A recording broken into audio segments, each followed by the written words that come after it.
Hello and welcome to the latest episode of I'm Not a Player, I'm a Gamer podcast. We are well into what I'm classing as a new season, even though I didn't really unofficially end the previous season. So we're just sort of flying through it, really. And you'll notice on the screen, and those listening, you won't notice, but you have to take my word for it. I have two guests today, which we're super hyped for. I've been wanting to get some strong Apex conversation on here, so I decided to bring in two of the big guns. Now, first of all, one of those big guns has already been on before, and I decided to look at the statistics, and the most listened to Spotify episode that I have on the podcast is with VikkiKitty. So first of Oh, all, wow. Wow. that Wow. means that means fan favorite for one. Wow, now I feel honored. Like, what? That's actually awesome. It Oh was a fantastic episode, to be fair. We were talking for a long time. yeah, but and yeah, listen, and apparently the people listening loved it too. So I thought, right, first of all, we're starting strong. We got a strong cast here, and then I thought, okay, Yep. Yep. we need someone who can host better than me. Someone who might have a bit of experience doing some casting. We moved over to hosting. We have also joined by Raynday. First of all, how are you? I'm great, man. My wife and I just had our first kid about 7 weeks ago on the day. So we've been, ever since Japan. She was born on February 6th. So I got back on the 4th, I think. So about 48 hours or so. And life has been a blur since then. A very happy, spit up filled, diaper changing blur. But I've loved it, man. It's been great. It's awesome having, the lineage continue and seeing a little bit of yourself in somebody else. So it's a beautiful thing, man. We're really, really happy, and I'm excited for another year right around the corner. And sleep at the moment. How's sleep going?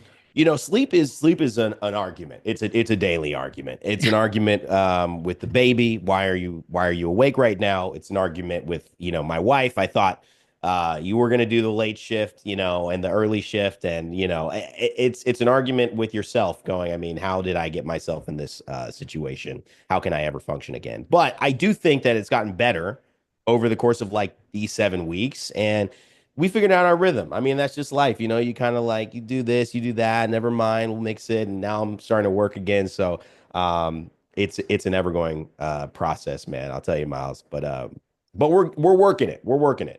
I Uh, would just say I don't have excess sleep. I'll put it that way. I don't have excess. all I ever hear from people is they never feel like they're prepared, and as every week goes by, it feels like they are a little bit more prepared, and slowly it just Yeah. happens.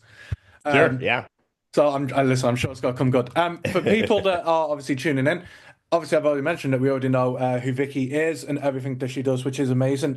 For anyone that may or may not know Rainday, in the briefest or longest way that you want to put it, who is Rainday in the world of esports? Obviously, for people listening, I think they have an idea, Yeah. but how would you, I guess, describe yourself? I am a gamer first. I used to love making films, and my dad was in film, and he was an actor, a writer, director my whole life. So I loved making films. I loved acting in films. So the video component's always been there, but I was always an athlete. So coming into being an athlete, most of you have Madden, you have FIFA on if you're playing soccer, you're just gaming. And I grew up luckily with a family who was into the arts and into games and into movies. And so I was always passionate about it. And esports kind of was a natural connection when I started making my YouTube channel. I got involved with a company called High Res Studios. I went down to work at that company for 3 years. I was in charge of, the video side of Paladins growing, and then the esports side of Paladins growing. Cast hero shooters for about 3.5 years from there, and until it was time for me to move on and start doing freelance hosting and commentating, and then really found a niche in Apex with my channel, and then kind of pushed to be able to get through that after working with Madden and now obviously Apex going into our 5th year. So it's been a bit of a run. I kind of would have thought of myself as a commentator first, but I've switched into a little bit more focused hosting, and I've really enjoyed being able to kind of sit back and see, Vicky and our team kind of find their roles and stay, in that position where they feel comfortable growing with the same partners and the same casters, and allowing myself too to do that as a host in Apex. So, I love the ALGS. That's my home. That's where I'm at now. But it's a little bit of how I got there. Oh, awesome. And I've got to know, do you still play football? Do you still, and also, Listen. humor me if I say football. I know that we could have a soccer football argument all Oh, day long. I'll never do that because I was a big fan of it's Barclays Premier League now, but English Premier League. Back in the day, I always watched. I'm a big Arsenal fan.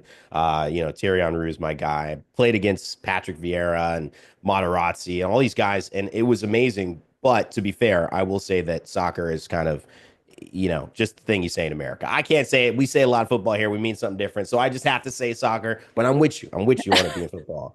I got injured. The last time I played soccer, I got injured January of 2024, and I was injured all year, Oh, Miles. So I literally, it's like not even worth it. I'll kick a ball around if I can, but somebody asked me to go somebody asked me to go play like a rec game, and I was just like, I can't do it, man. I just can't do it.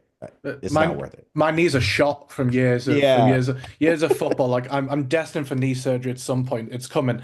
Vicky, it's been what feels like a whole year, and it could actually be a year since I last had you on. Like, what has changed in the past year? Or not even what's changed, but like, has anything changed in the past year since we've last spoke? I Obviously, guess I've been watching you do your thing, but outside of that, I guess. I feel like I honestly it does feel like it's been a bit, but has it really been? You know, Like that's I know that I've been teacher training for a full year, so like everything just I thought, oh, becoming a teacher that'll be easy. Oh man, it's been such a grind. It's just everything's been put on the side. So now that Wow. I'm actually at a point of like being qualified and doing it, it's like I've got some time now, so it must be close to that. Oh man, I mean, in the last year or so, it's kind of been the same format, right? We're still at home within the LGS. I was still able to do some stuff with Nintendo. We worked together with Smash Brothers, so I'm still juggling both of those games at the moment. I guess the only change within this year that has really transpired is aside from me taking care of my dog, that is like basically my child, basically. Um, aside from that, I think I've been just grinding different genres of games now, which has been really fun, right? It's kind of given me that more refreshing feel where if I'm grinding one game too hard, I feel burnt out. And when you're digesting not just the game and you playing the game, but also content for the game, when you're working a game, like it could kind of seem like you could feel that burnout coming. But I'm the type of person where we'll have like like 11, 10 hour days, rain day, when we're covering two Yeah. regions in one day. And I'll finish the end of the day. Like our call time's usually like 11 a.m. Sometimes we finish around like 10 p.m. Eastern time. And I'll say to myself, I think I'm kind of down to play some Apex. And then I'll play for like 2 to 3 hours. So I learned though that maybe over time, the longevity of doing that burns you out. Yeah. So I kind of started integrating like other games into my schedule where I've been able to try out like games that I've always had kind of like on that back burner, but I never got around to playing. One of those games being like Baldur's Gate. And then of course, Ooh. like Yeah. with the rise of other games like coming out, I feel like we're in a really good place where we have multiple options for different games. Where if we want to find our rank grind in one game, we have the ability to jump into that one or rank grind in another game. Just thinking about like Marvel Rivals, Apex in this case, and any other like games on the horizon. I know Battlefield looked really sick when I saw the trailer, so I can't wait to see how that game plays out once it drops. Yeah, listen, Marvel Rivals is one of them that I think we knew it was coming, and then suddenly all the streamers jumped on it. Like it just had this massive boom, and I Yeah. think that the competitive side of it is it links to a lot of other games that we're all used to. So some people are going to think, oh, you can just pick any character and it's going to work out completely fine. But that's not how it works. It's all about the strategy. You've got to have a healer. You've got to have all these other things. And I think it's so relatable to people who are used to other games like that. I mean, I saw and I think you were probably about to jump on it actually before we had this podcast. And like a game like that, how do you find that compare? Does it increase your knowledge then going into when you're prepping for something like Apex that you can relate to other games and almost notice the differential between them? Yeah, I think depending on the game at least, knowing well, having game sense is like the one thing I usually talk about with any like online friend that I meet and they're asking me like how do I get better? Game sense, in my opinion, transfers from each game, but depending on the genre of the game, it's incredibly important. Obviously, your game sense is gonna vary when you're playing a battle royale because the objective is different versus when you're playing like a hero shooter. You're paying attention to different things depending on the circumstance. But I do think personally for me, I have to play a game a lot before I'm able to cast a game, because being able to understand why certain situations happened, or even like relating to certain situations where something like really clutch happens and you can't help but like actually express your excitement, like how sick that play could be, because either you've been there or you've seen that happen against yourself and your own team. That is something that you could like kind of relate to when you're on the cast and you get to talk about like how cool that situation was and why it was cool. So I personally, for me, I always have to play these games, but I also do think that when you get to play them and you talk about them, knowing what to look for does transfer from different games, but it's the objective that I think changes. So the priority of how you're looking at certain things also changed alongside with it. Yeah, I love the idea of Mm. like actually understanding why it's impactful in a situation. Like if you see someone get free quad feed, whatever, like, oh, that Mm. looks good, but actually understanding why that's affected the game is so much more. It's that extra level of thinking. And Mhm. for you, Evan, when you're preparing for like let's say an Apex tournament, how Yeah. have you found that your preparation has changed from your casting to hosting? Is there a different level of, because hosting you're obviously bringing it all Yeah. together, whereas casting you're in the moment, you're sort of rolling with the gameplay. Right. I think actually there's a note to I just like piggybacking off the point that Vicky said and transitioning into that. There's a note to when you play and you kind of get absorbed into a game that I think whether you're hosting or casting and you're prepping for it really allows you to be free. I think the key for me when I think of hosting, when I think of casting, any prep is just so that I can go out there and then be free and not be kind of thinking about, wait, what does that do? Or I don't know that ability, or what was the buff, and kind of getting caught up in that. So when you have the ability to kind of jump into a game and really absorb the stuff that is what a player's feeling. If you've died to that shotgun 10 times last week, and you can then know the pressure it's going to apply when somebody's pushing in on it, it allows you to say that without really having to go into the part of you that needs to research, like you memorized a poem and you're trying to like go into that part of your brain that requires you to think about it, before it's perfectly just down to just you can say it whenever. And I think that to me has always been how I've tried to prep. With casting, honestly, the online shows for me are a lot because I'm hosting and casting.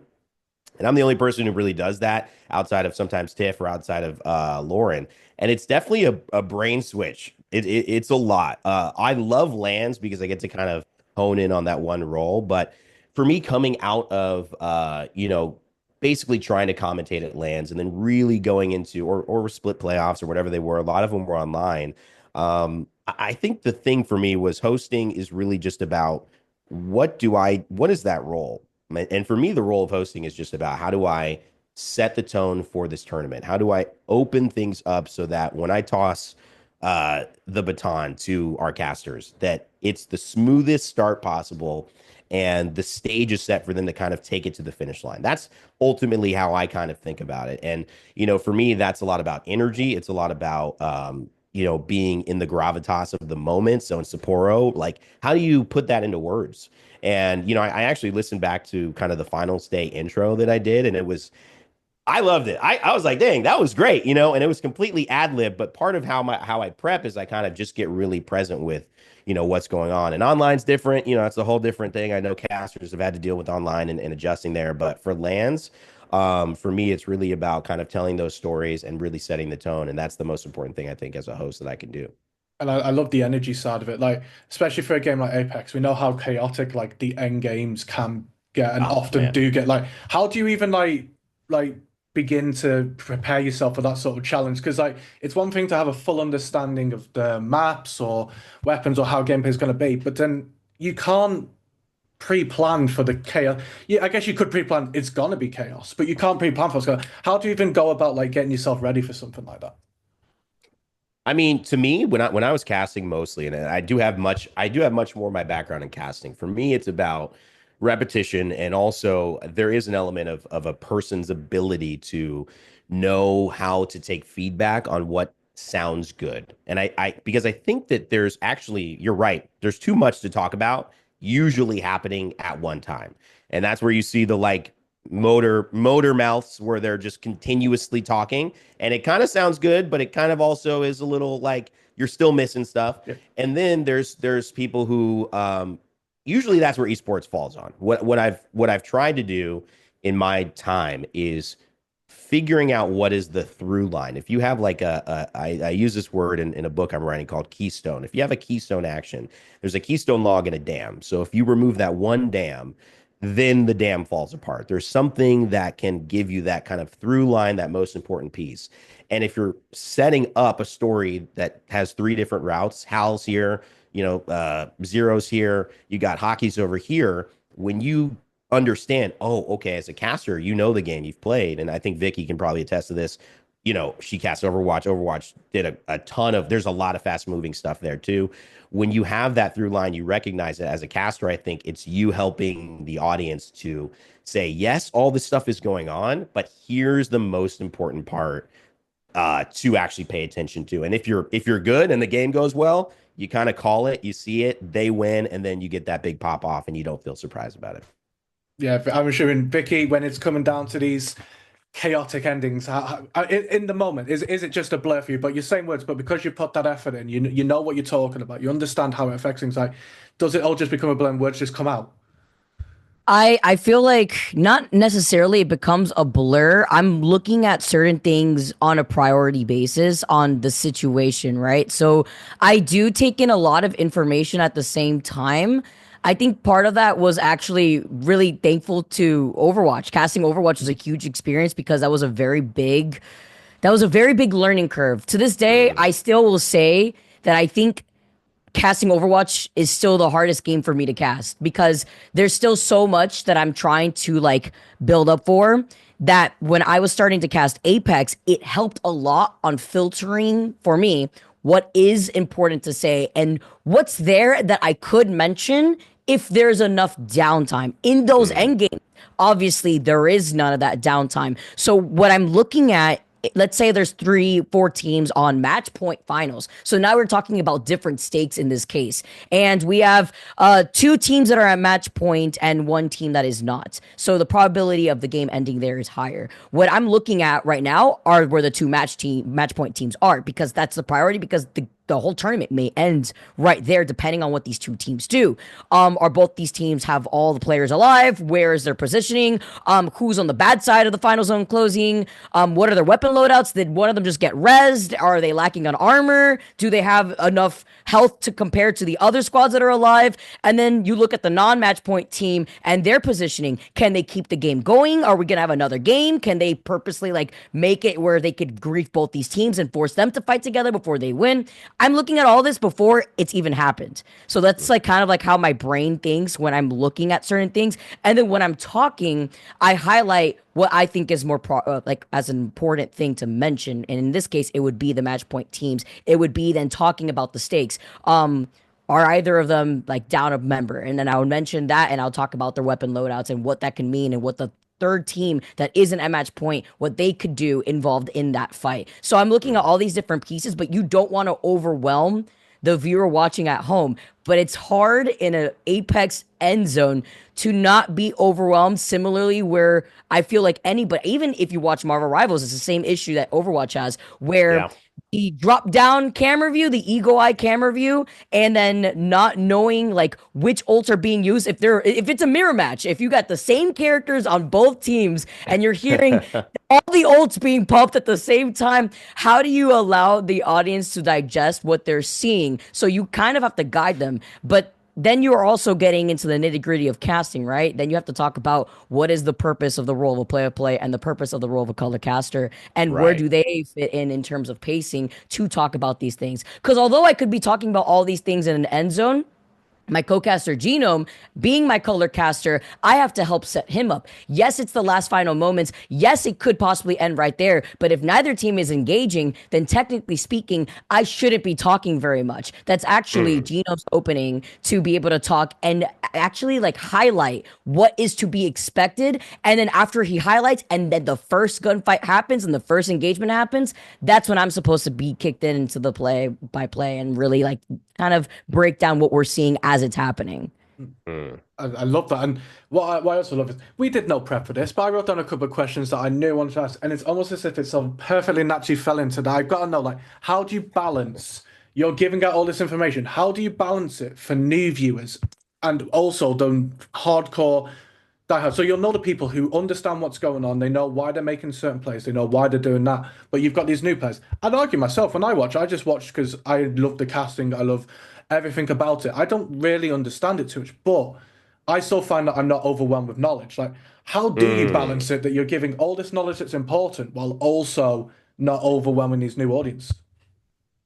Yeah, I mean, for me, I relate a lot to that question because that's kind of how I have always pushed content. It's been more educational, and I think coming from a sports background, it's always been said to me like this. I give, F Dot and Hindu Man a lot of credit, who are casters who've been doing this for a long time, who help me develop my a sense of what to say. There's a ball in sports, so you know what's happening. Is it in the net? Is it not? Is it on the floor being dribbled? Is it being shot? Did it go in? Did it not? You know. And so someone can turn that on in the background. We don't get that with esports where, in League of Legends, where's the ball? I mean, there's like, 30 abilities, five different characters, a dragon coming out of nowhere. Like what's happening, right? So you have to find a way to tell, the audience that because ideally, if we're going to build esports up, there's two options. Everyone in the world games, which could happen, or we find a way to reach it so that people who are on the side of like, let's throw something on and they're at a family reunion and there's a gathering and you don't mind having League of Legends on and you kind of get what we're saying about it. And so for me, I've always that's been my kind of thought process. That's what my hope for esports is. I do love like getting into the nitty gritty as an esports dude. I'll love a StarCraft anytime I can get it, like, and just go into it, or a card game, and love like these little intricacies. But for Apex, for like what I call like kind of big esports that I think could be really big, entertaining things, I think you just have to come into it saying I have to give up a little bit of, and especially at big shows, Vicky, like lands, like we can't go so we have to day one and day five assume there's a lot of new people just checking it out because there's 100,000 people watching Apex. They're going to go, well, what is this? So you kind of have to, I think, go into it, Vic, just knowing that you have to tailor language a little bit if you're getting too into it. And it's just really, I think it's a mind shift personally of knowing that you're talking to a different audience at times.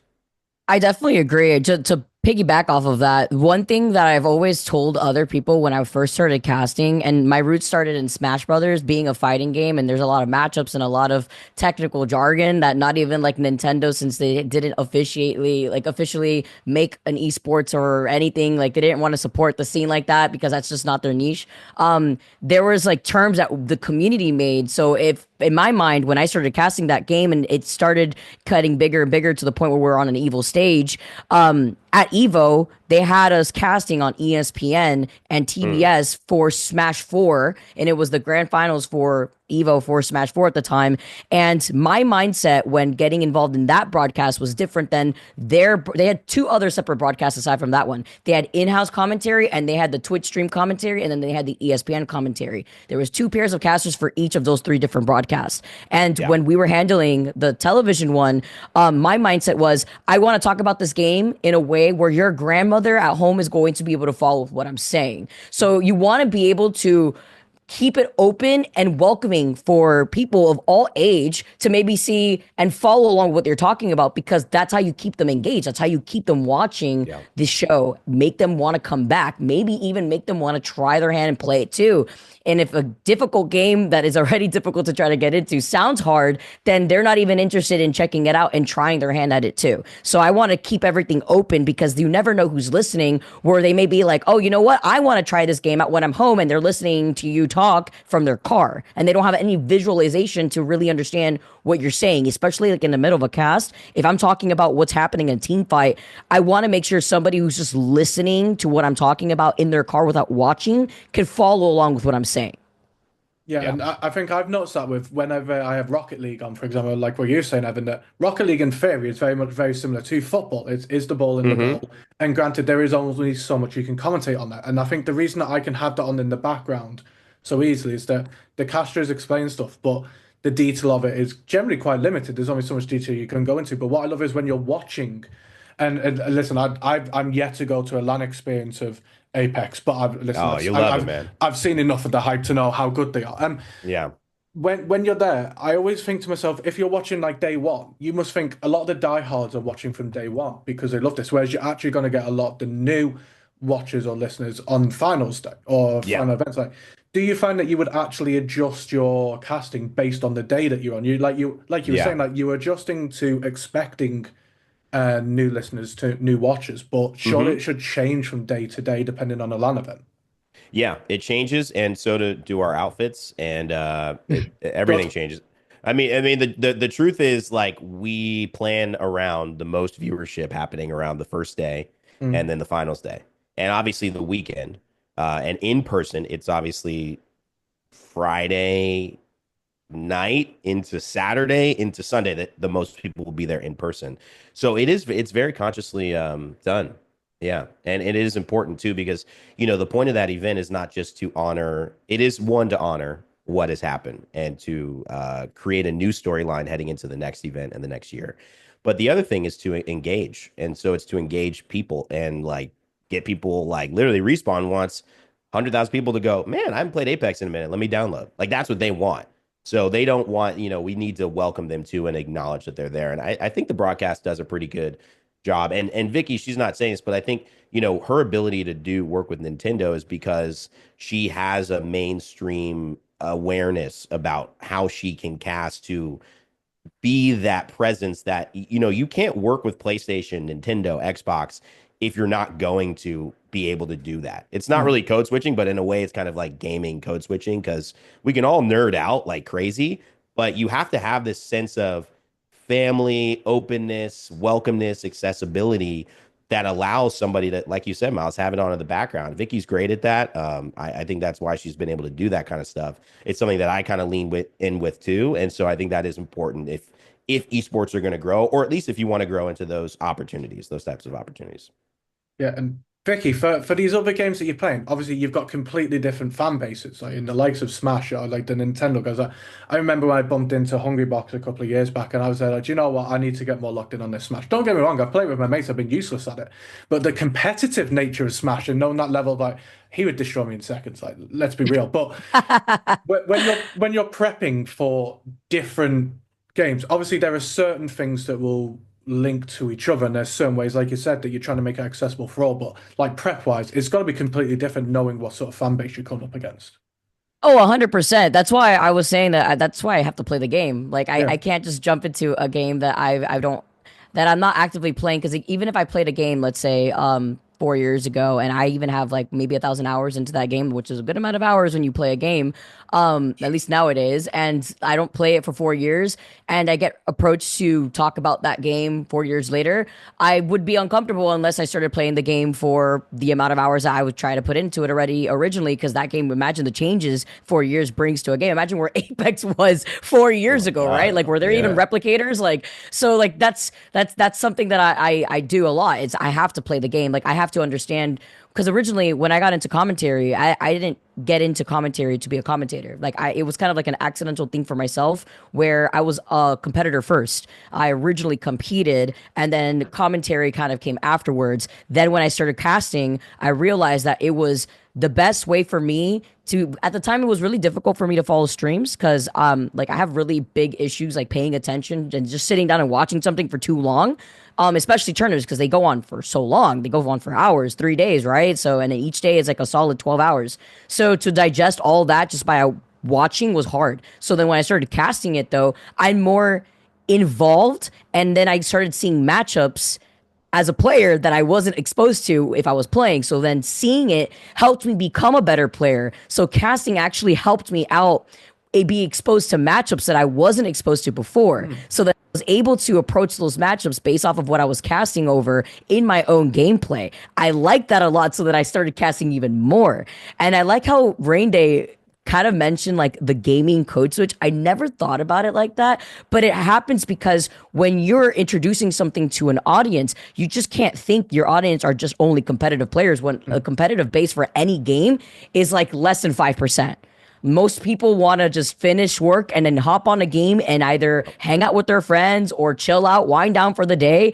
And so when people are watching these tournaments, they're getting ideas of what they could do in their own gameplay, right? And then if you're using jargon that only the pro players use amongst themselves, it's almost a little gatekeeping. Like, how is anybody else Yeah. going to really follow that unless you're actively listening to other players like streams, actually watching like different forums, watching every tournament? So, like, allowing it to be more open and diverse allows people to feel like they could also get involved without feeling too far behind. Because there's times where when I'm doing my research, and for example, I actually started casting Overwatch League a little late into Overwatch's lifespan, at least their competitive lifespan when they were still franchised. I believe I started casting Overwatch League in 2022.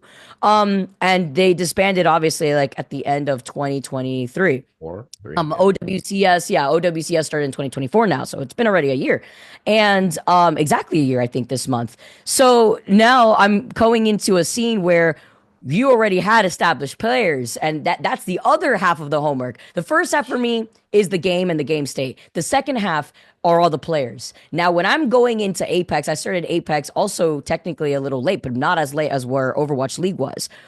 I started Apex in like 2020, over Apex Legends Global Series, what, 2021, 2022? I think I started them both in the same year, actually. I didn't even think about that. Oh my goodness. That was a big life change. That Pop was a off crazy here. year. Yeah. That was a crazy year. Also in the middle of the pandemic, so we're also adjusting to being like remote, which kind of was like a double-edged sword because I really missed live tournaments, but also like I was able to cast both leagues probably because of the fact that we were working remotely because it would have been so difficult to travel so much multiple weekends in a row.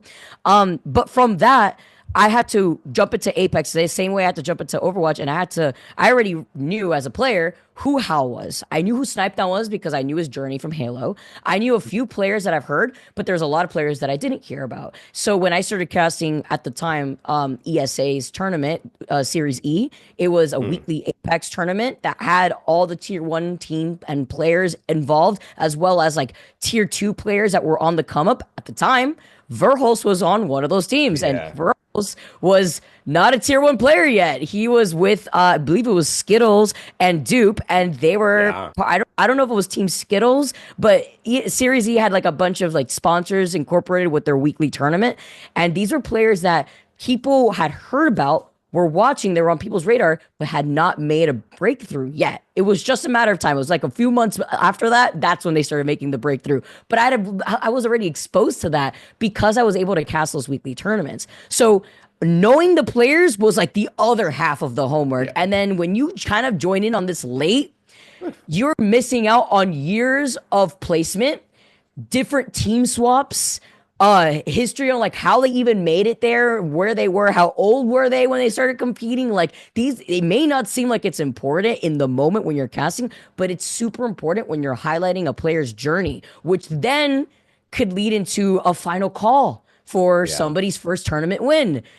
Like this 19-year-old legend, he finally makes it. He finally hoists the trophy above his head after years of dedication, after years of trying to make his way through, after making his way and becoming like of legal age to finally compete. He showed everyone that he could do it, that it wasn't just like a young gun having a phase. Like, no, now he finally won. He won his tournament. And that's how you highlight his story in that way. So like having to know where players are, maybe legends who retired.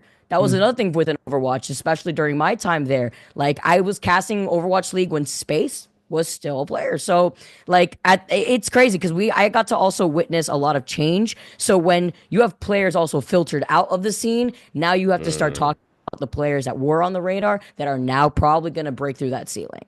And I think that's what's important for casting, especially like you are creating that moment. Like bringing it back to football, I was like, if you don't understand that someone used to play for another team and they suddenly score against their old team, that is a moment. Rather than it just being someone has scored a goal, it is he has scored against his previous team. Why is he not celebrating? You are creating that moment because it's one thing for someone to kill another person. That's one thing. But to actually understand why that's such a big deal is what creates them special moments with casting, which makes casting so amazing for people to listen in. It's like you are creating moments. You're not just watching something, but you're actually experiencing it. And I think that's where, and like, how long does the grind take for something like that? Like you said, you're already putting the hours in playing, which if you're doing 1,000 hours, like you said, in modern day, that's no mean feat anyway. But to then try and like, how far back did you have to go with Overwatch? So the Overwatch was, it's a while, I'm assuming, to go back and really try and educate yourself like the full history of Overwatch. I started casting Overwatch with tier 2, so that kind of helped because they had a very clear direction of path to pro. So like it was as simple as if you want to make it pro, you have to go through like a open circuit and then you'll qualify to tier 2 contenders and then you'll be placed into teams. Like you'll make your team, and a lot of these teams were actually like we call it like their collegiate team. So like C9 had their collegiate team. They weren't called C9 obviously. Like you had the British Hurricane, which was the little brother to the London Spitfire. So usually the players would move on from baby team to big brother team like as that path. It doesn't have to be as straightforward. Sometimes players were like poached. But when I started casting tier 2, I had to look into the tier 2 players that weren't as known. Some of them were like they've had their pop off moments. Maybe some ex Overwatch League players were in tier 2 at the time, were like players that just simply did not find their team that now have found their team within tier 2. So they're trying to kind of work their way back up to show that they're worth to get picked up back again for Overwatch League. So when I would study for tier 2 specifically, because that's what I was doing for 2 years before Overwatch League, I would look into what teams these other players were in, who their former teammates were, who their coaches were, because Overwatch, again, big game, so 6v6. So then you have subs too on top of that. So then depending on what maps we would go to, certain maps called for better hit scan characters because there was more sight lines. So then they would have their sub come in, and then that sub would play hit scan DPS, while the other guy wasn't as good as a hit scan DPS player, but only on certain maps it would use him because he would be able to pop off using certain characters that the other hit scan player wouldn't use. So like I would find out what characters they played, who they were best at, what roles they've always played, who's flexible, what teams they came from, who they've played with. If it was an ex Overwatch League player, why are they in tier 2? What team? Like sometimes you would have players make up their own teams. We had like a was it old and orgless? I think it was old and hungry, or old and orgless. It was a bunch of all retired pros, and they did really well. Like they literally were one of the teams that made it to the grand finals, and they were all ex Overwatch League players. So there, I would talk about what teams they played in Overwatch League, what seasons they would play, what characters they were known for playing, what characters do they play now if they've all changed roles and stuff like that. And it would take, you ask how many hours it takes to like really combine all that together plus playtime. I can't even tell you. I can't tell you because I've never even considered it like that. Because I've never thought about like how long it takes for all that. Because to me, playing the game, it's like hand in hand. That's why I love casting. That's why I wake up every morning and I'm so thankful I get to do what I do today. Because when I'm playing games that I like, I don't force myself to play them because I have the intention of working on them. I play them because I enjoy them. Yeah. So to me, that those hours, even if it's like I don't even know, like 2,600 hours, I think, into Apex. That I do not include that in me working up what I do for the ALGS because to me, that's what I enjoy doing. So that's kind of like my pastime. In terms of studying, like, what are players doing now? Scrims, like now legend bans that are happening in scrims too. Like I've been following that loosely, because I follow mostly like people stream when it's not so much scrims because the mood sometimes, depending on who you're watching, is a lot more enjoyable. So like I get to watch how other players are playing, and what I would do personally, and I've been doing this for like the last year and a half. I don't feel like it's changed too much for me, but it's kind of nice because it's also like kind of background noise that I have. So I'll grind my own rank grind by myself to myself, and I solo queue a lot. I little crazy, but I like it. And then I'll have like somebody stream playing at the same time, somebody who's also grinding rank or streaming scrims in this case. Maybe I'll even put up We the People, or I'll have anybody. I've had Snipe Down up, I'll Howl up, and then I'll just watch how they play ranked and I'm playing ranked at the same time. I've had the unfortunate circumstance of not being aware of what's happening on my screen, and then I'm playing ranked, and then I have like somebody that I'm watching is on a team with somebody else, and I die to one of his teammates, and I'm like, wait, what the heck? Oh, and I find out we're in the same lobby, and I'm just like, no way. And I get mad, and I'm immediately typing in that Twitch chat like, oh, you got lucky. But anyways, that's how I feel. Like I'll have all this, like I'm taking in so much content immediately. I'll have the streams playing, I'll be grinding ranked at the same time. So I'm also kind of doing like the double tipping, right? I'm seeing what they're doing, I'm seeing what they're playing. I'm playing the game myself. I'm having my own experience with it. It's obviously not at that same level, but I could bring in relative information that could be important to mention the day of a tournament. So that's kind of like Mhm. I kind of taken everything all at once. It's like I don't just do one thing at a time. So those hours could be combined together if you think about it in terms of preparation to Yeah. like really study what's happening. In terms of like when I had to start from scratch and like look into the Overwatch stuff, that was I can't remember the amount of hours because it feels like it's been so long. But once I was able to establish that information, once I was able to know where everyone came from, how they came from, and why, that everything else that followed afterwards were just staying in the scene, following the scene, and then everything builds up from basically where I left the bookmark. So now everything Yeah. afterwards, I don't really need a bookmark anymore because I'm following through with everything together. I listen. I love how much sort of we lean towards the grind that goes into the cast and stuff. Because some people think you just rock up and just start talking about a game, and it's I love that we just get to sort of really outline like how much detail goes into it. And you mentioned that during like obviously the COVID time is when you're starting, Vicky. Like Evan, for a game like Apex, it came out what 2019, so we're coming up to like Yeah. 5 years now. Yeah. 6 years I actually. Are we coming up to six now? We finished. We're past 6. Yeah, Yeah. we're in our Wow. 6th year. Like, what is keeping these players coming back to the game? Why? I mean, I love what Apex do on the side, like all their content they do on the side, not just with the land events, Yeah, but how they're selling the game. But how do you think they keep it sort of like so? Because there's other battle royale games out there that like sure. they're competing against the Fortnite and the Warzones and the stuff. And like, what do you think it is about Apex that makes it so like special for players to keep coming back?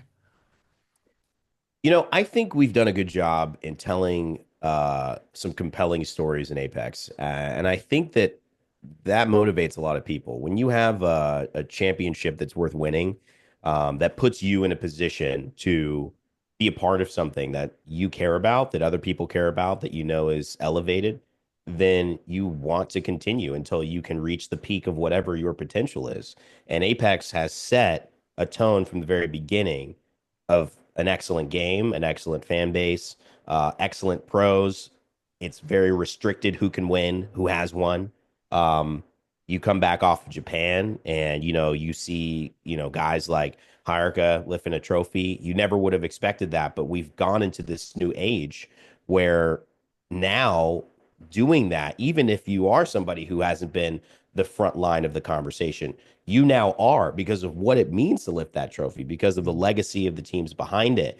And I know that's what drives the guys who have been in it. Like, I mean, when you think about who does Hal need to keep playing? Not really, right? He doesn't really need to keep playing, but he is playing. Why is that? A lot of pros end up saying, it's been 5 years, I've won this much, I got this money, I'm good, let me just stream and do whatever.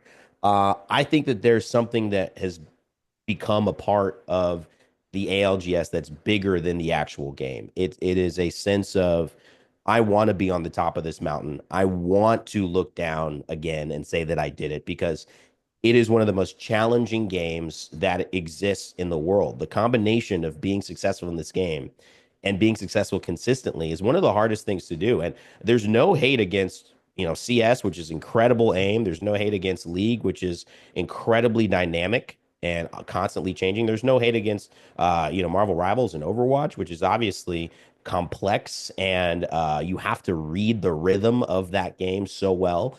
But none of those people are playing in straight lines.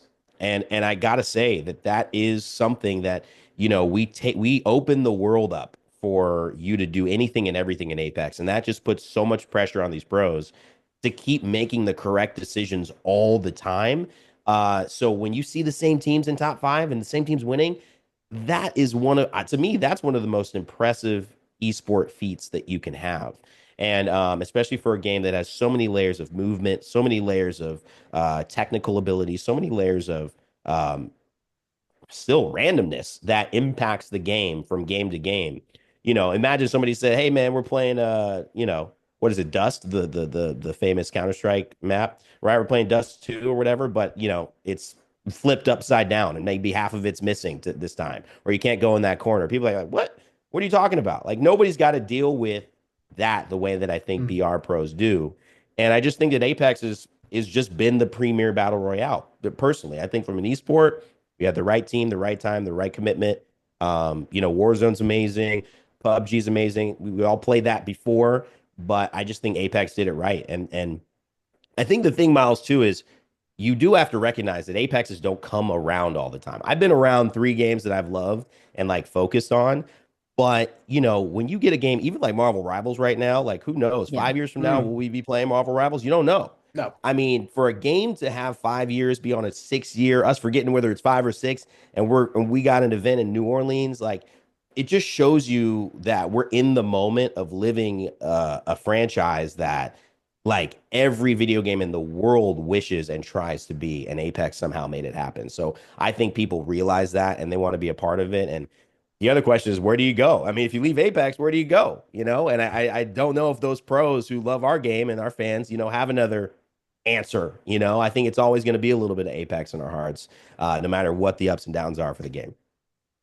Yeah, and I guess Vicky, is it the same for yourself? Like, obviously, you mentioned that you're trying to play new games. Do you ever find yourself on other battle royale games, or do you stick with your Apex? I mean, I've tried my best. It's I think that's why I keep going back to Apex because I find myself trying different games like Fortnite and Warzone, and I'll play them for a little bit, but then I always find my way going saying, do you know, what, I'm gonna play Apex, and I can play that for fun.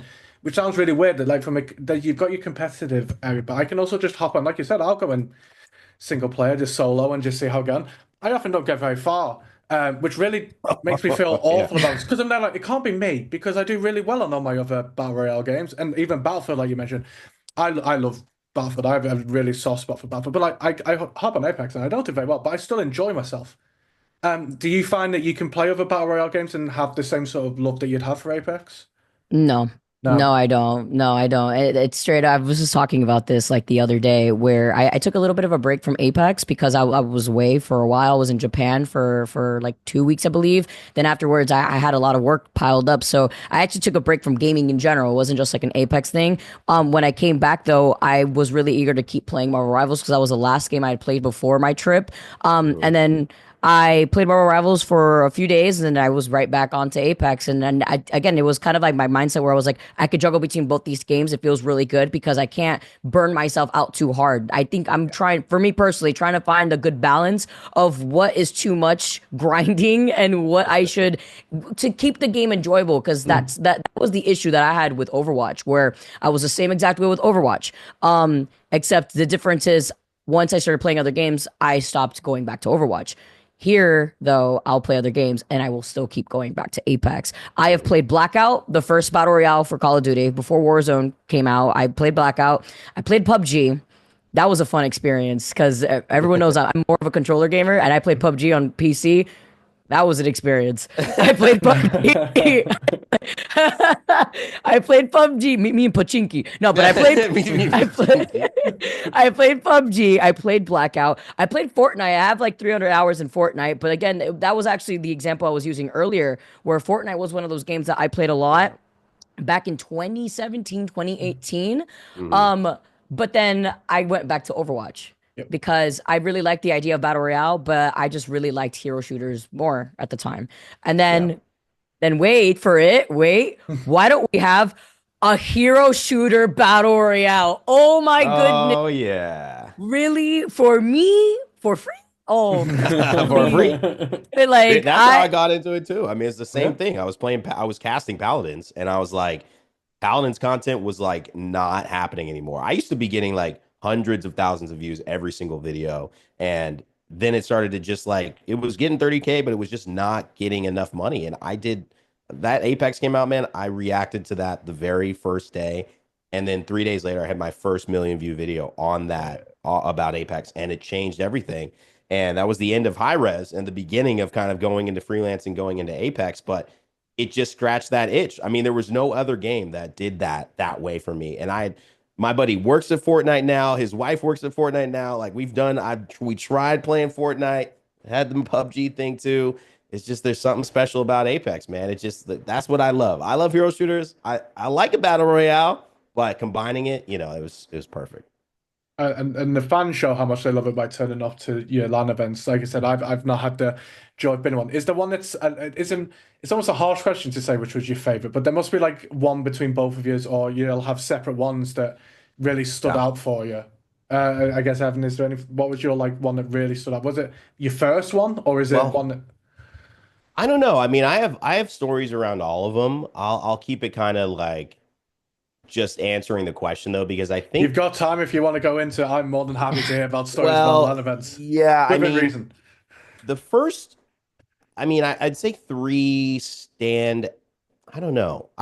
There's a few that I really, really appreciate. I think I've had different performances. Part of my looking back at a land is sometimes, I don't know, Vicky, you think this way, but it's like, oh, I did really well that land. So that might color a land, even though it was okay. You might Mm. color and think that land was amazing.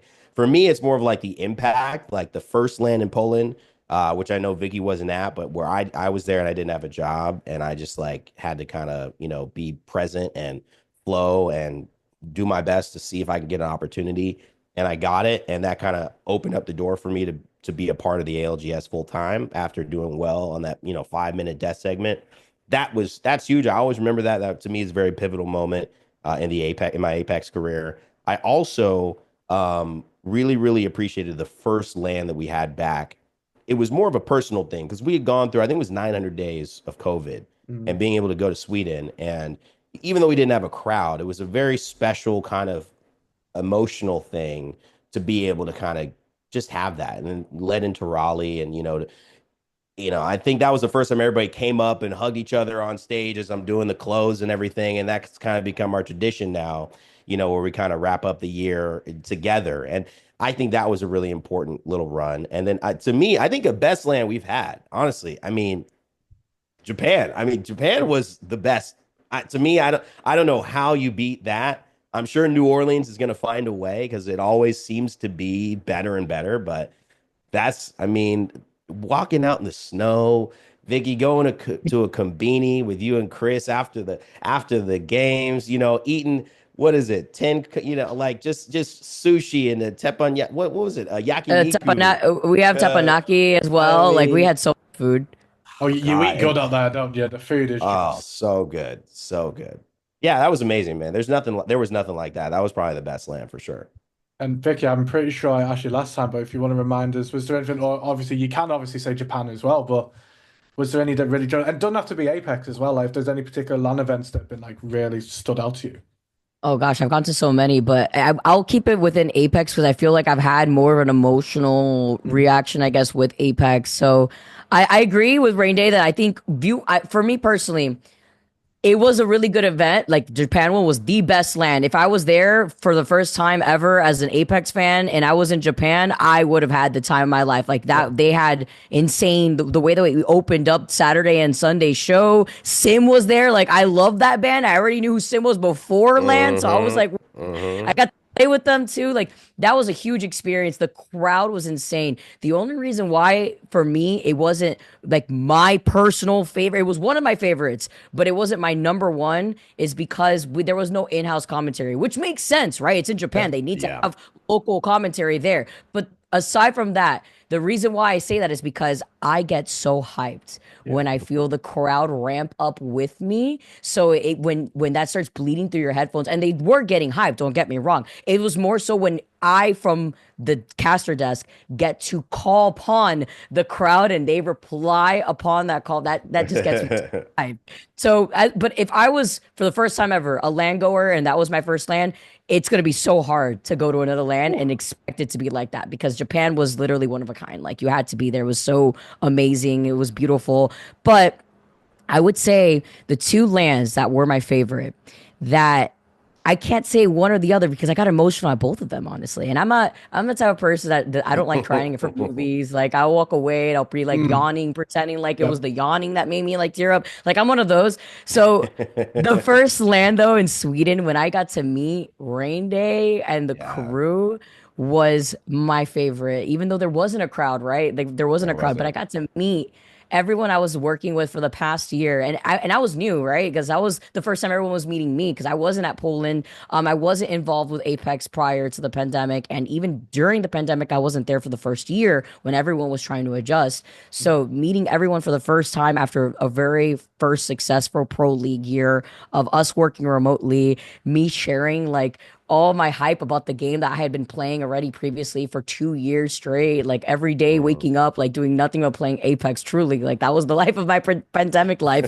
Aside from that, and casting, right? And finally expressing like with a group of people like how much I really like the game in person, and I finally find people that like could kind of nerd out with me. That was such a great experience. Like I had so much fun meeting the players, meeting the scene, because then I started feeling from that first day, I felt like I was part of the scene, even though I was a new person.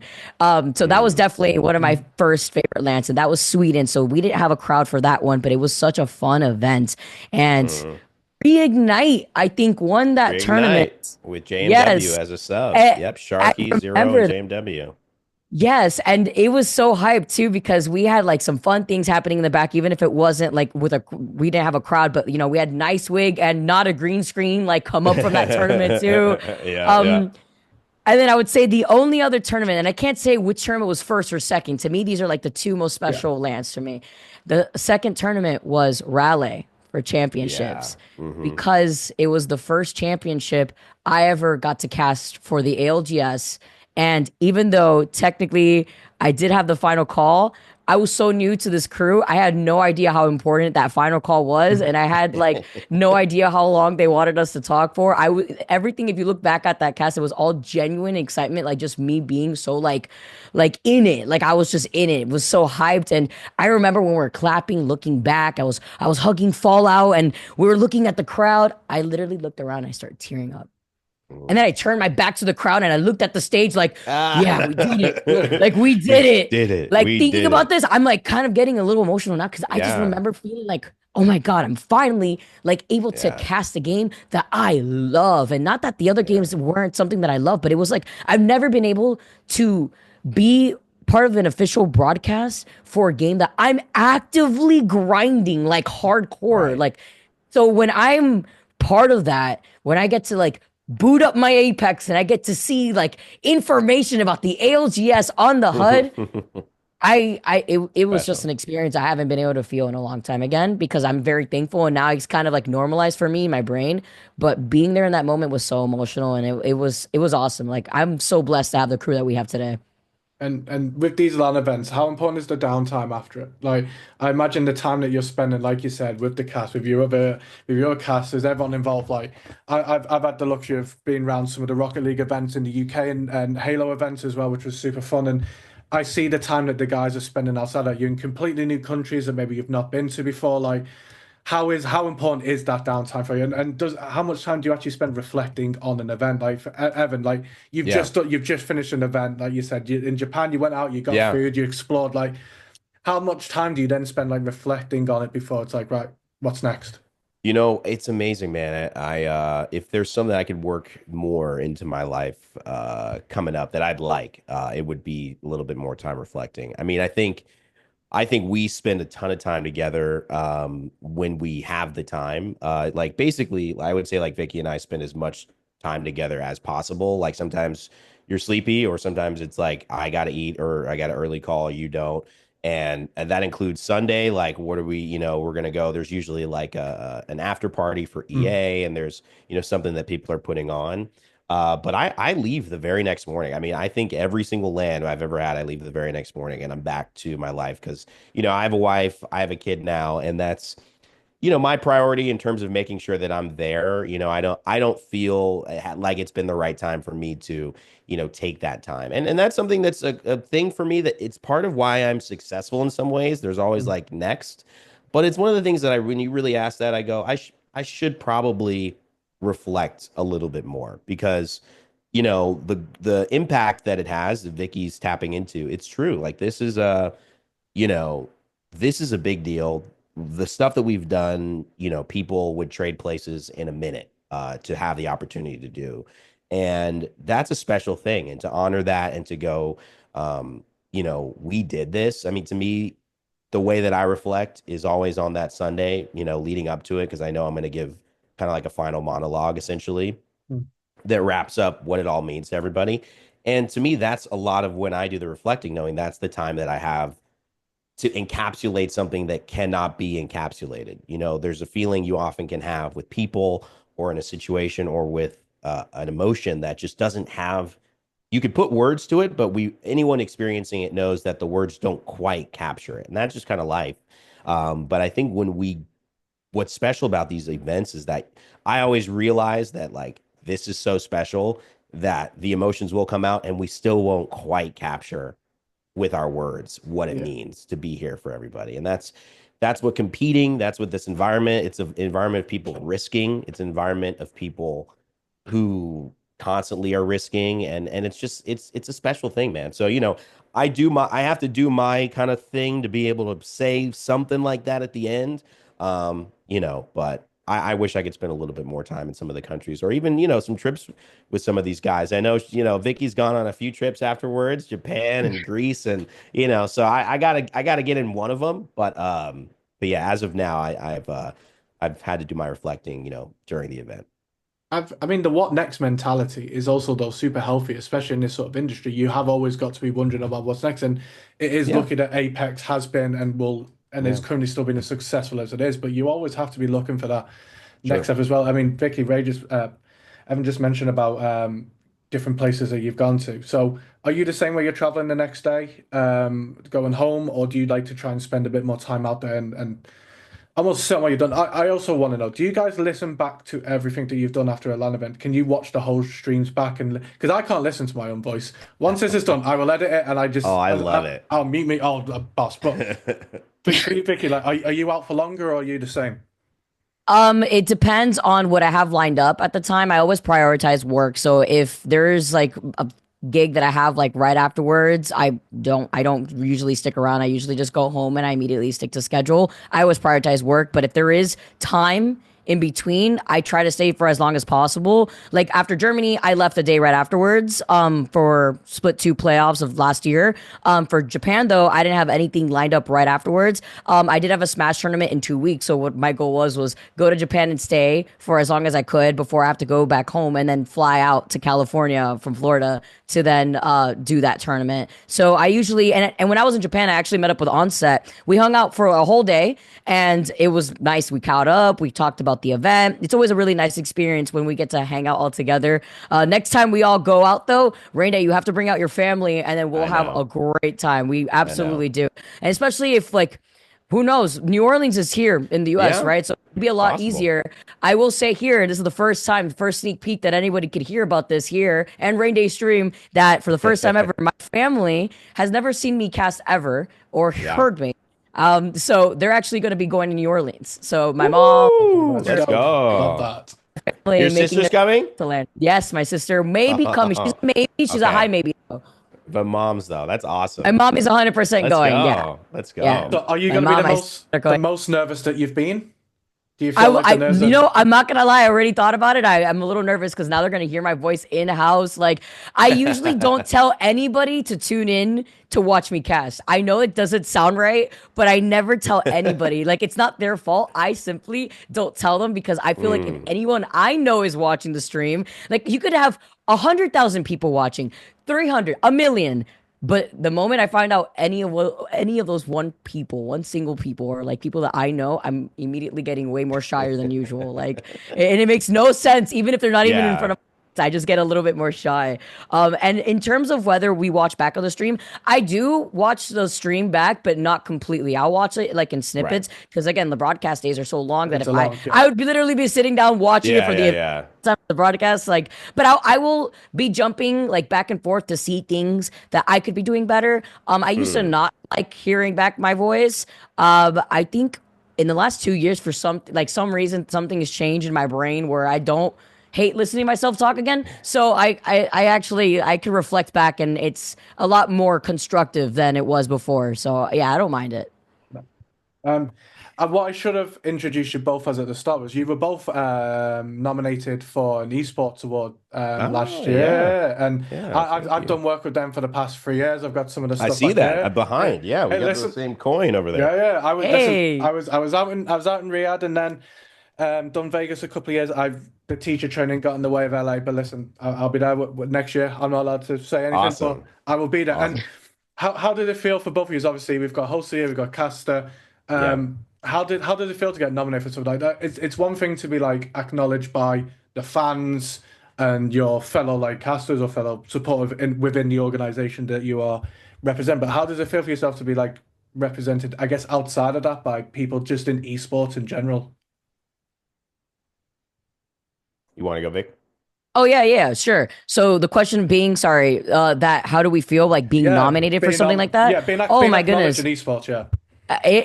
Okay, so I've also am one of those people that have never like won anything growing up as a kid.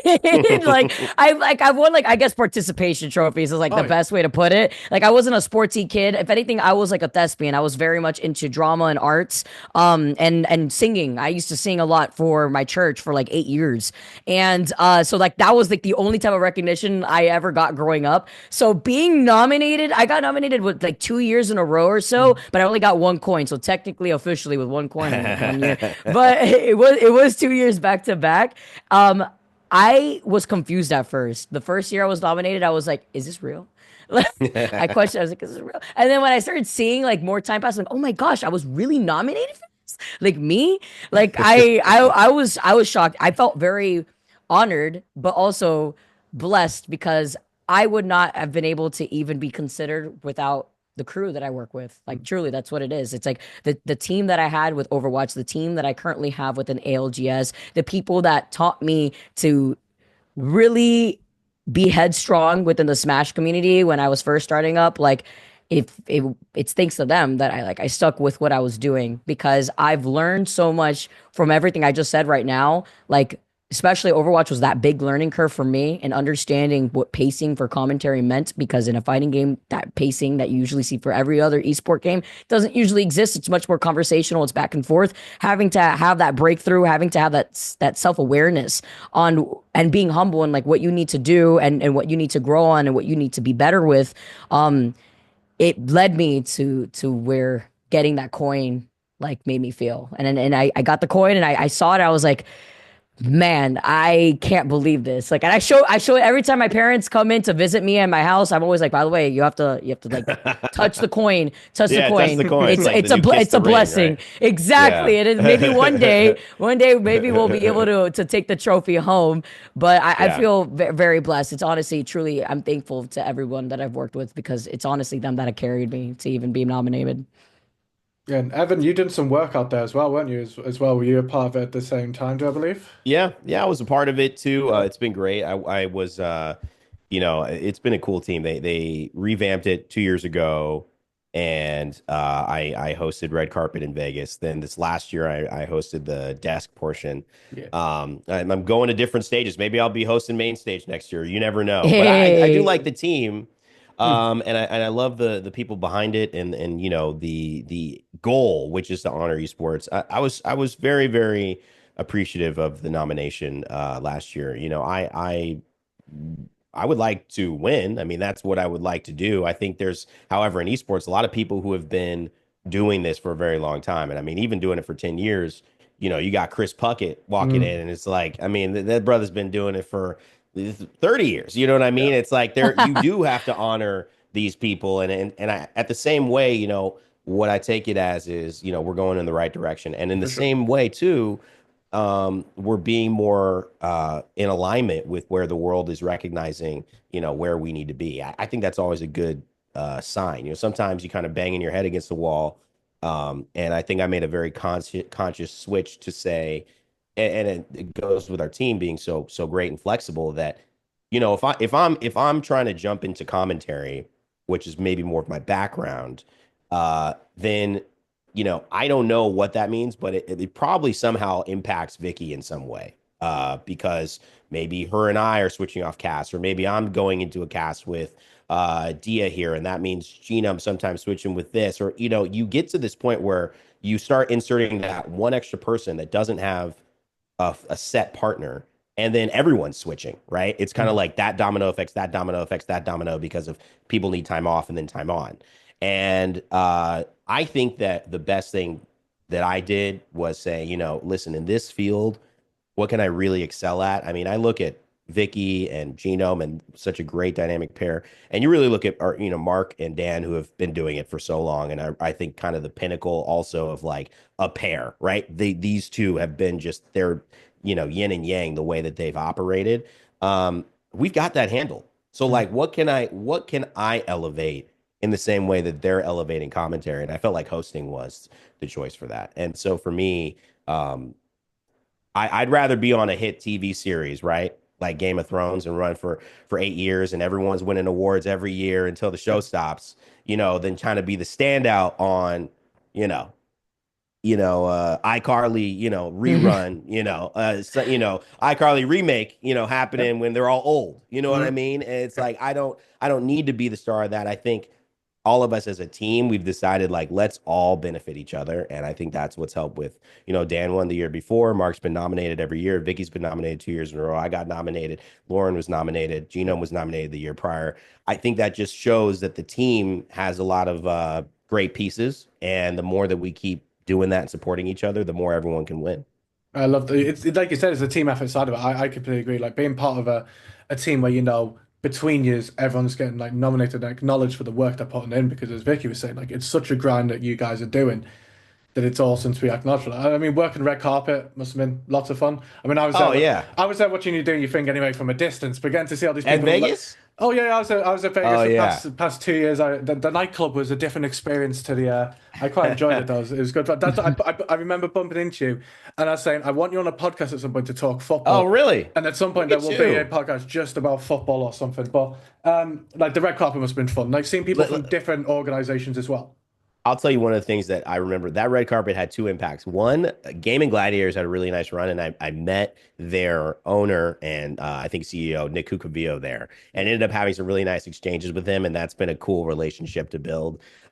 Also, those are my favorite things to do because to me, I'm unique. I'm kind of uniquely built. I can do a lot of different things, but like that's kind of my skill, right? So if I'm in a role that needs to do a bunch of random stuff and be okay and kind of be a little, make it look smooth, that's cool. And I feel like I can kind of show myself off that way.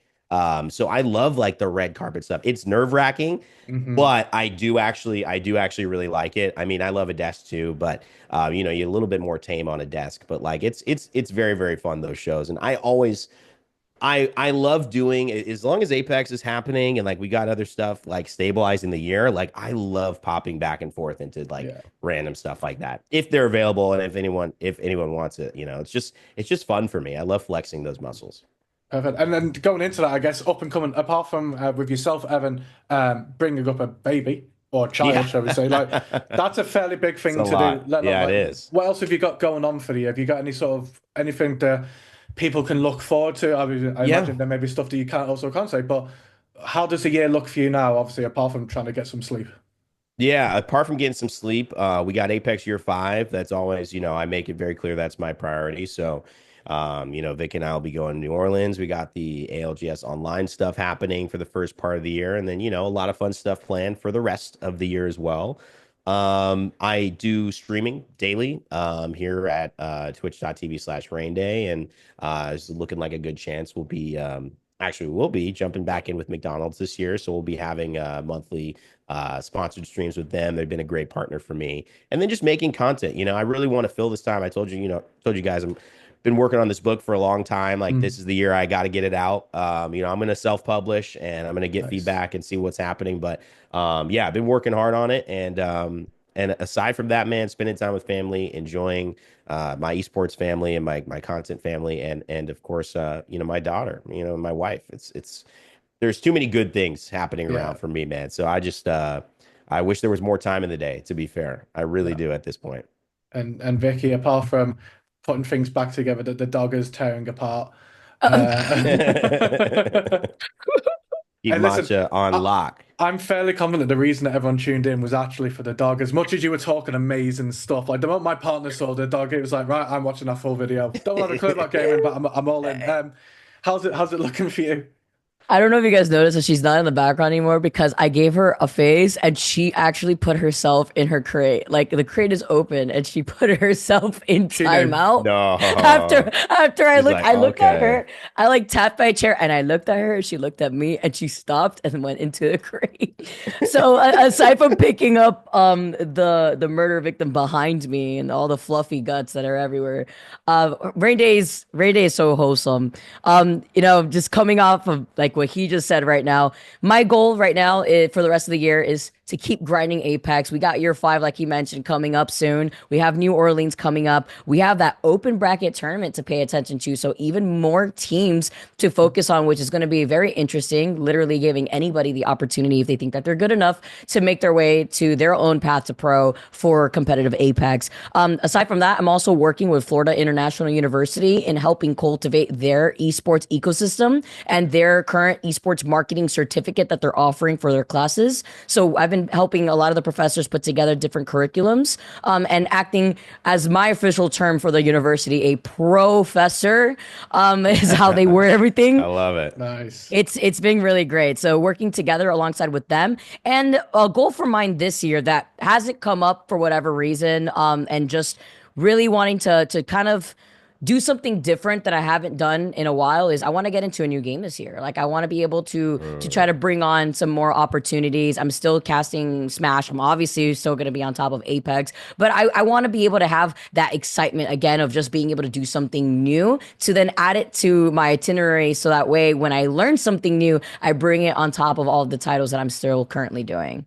Dope. I love that. I love that. So, I mean, I guess for finishing off, for guys that want to, I mean, obviously Apex, everyone will be able to find, but for your individual channels, which I strongly like, literally just before this, I was watching Raynday just stream, and I was there like, oh, I'm gonna now interrupt the stream with this podcast. Like, I really wanted to just keep No, it's going. good, man. It's And I said, like, content. listen, I'm all for content, but I said, like, it's going well. I'm sort of catching how to actually play this game. For yourself, Raynday, how can people find you Yeah. outside of Twitch? Where's the best thing to sort of check out your stuff? It's day in, it's day out. It's Raynday Gaming. That's it. Twitch.tv/Raynday. Also, if you want to go on YouTube, we're jumping back in with content there. I'm on TikTok as well. All Raynday Gaming, and gonna be excited about what we have in store this year. I love the idea of you know, what potential could be. Who knows what is out there as well. I mean, a lot of Marvel Rivals right now. I think Vicky and I might play a little bit. We'll see what happens. I love that. And Vicky, to re-remind the people who I'm sure probably already tuned in last time, but based on views alone, but where can they find you? And yeah, are we going to be seeing Marvel Rivals for the rest of the year and other games? Maybe, fingers crossed. I would love to get involved with Marvel Rivals, and honestly, wouldn't even be surprised if I end up starting to stream Marvel Rivals too, considering that I have like 3 accounts now that I'm trying to build up right now too. So you guys can find me on twitter.com, or I guess now it's called x.com/VikkiKitty, VikkiKitty, as well as twitch.com, twitch.tv. Wow, I'm just mixing them both together. Twitch.tv/VikkiKitty, same way spelled VikkiKitty. So those are the two different websites that I'm usually on more than anything. Awesome. Listen, I super appreciate coming on, guys. For everyone listening, hopefully they've shown some more love towards Apex coming up. We have got people representing the other games, so we're not going to have rivalry with it.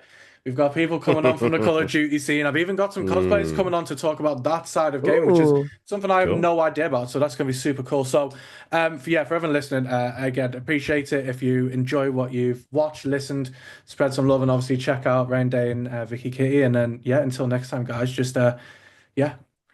I guess what Raynday was saying is keep going, keep moving. Who knows what's going to happen? Just keep going with it. Never give up, never stop gaming. Love that. Cheers, guys. Cheers, buddy. Thanks.